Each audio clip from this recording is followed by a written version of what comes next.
से गइल बारा संग में तू सुत के जहिया से गइल बारा संग में तू सुत के बेरी बेरी मन मोरा हुलहता हुलहता हुलहता। अरे दिन में होखे तीन फेरा उलटी धीरे धीरे पेट यार फूलता। दिन में होखे तीन बेरा उलटी धीरे धीरे पेट यार फूलता। जहिया से गहिल संगे तू सुत के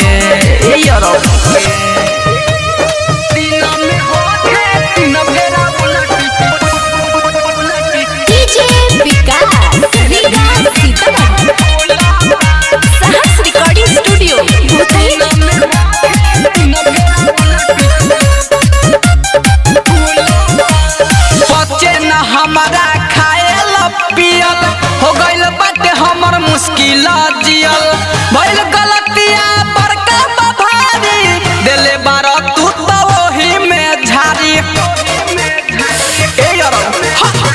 बच्चे न हमारा खायल पियल हो गइल बाटे हमर मुश्किल जियल भइल गलतिया बड़का भारी तू तो देले बारा वही में झारी। फेंक देता बहरी नहीं अंदर रहे फेंक देता बहरी नहीं अंदर रहे दूधो बरेड नहीं घुलता घुलता घुलता। अरे दिन में होखे तीन फेरा उलटी धीरे धीरे पेट यार फूलता। दिन में होखे तीन फेरा उलटी धीरे धीरे पेट यार फूलता। जहिया से गहिल संग में तू सुत के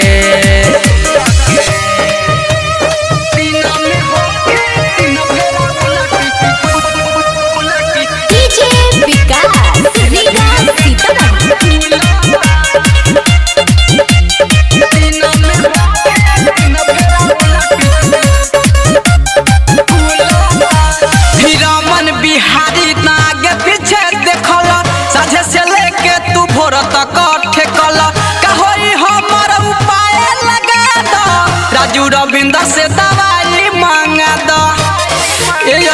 सुन तारो आए हाय रमन बिहारी ना आगे पीछे देखल साझे से लेके तू भोर तक ठेकल कहोई हमर उपाय लगा दो राजू रविंद्र से दवाई मांगा दो।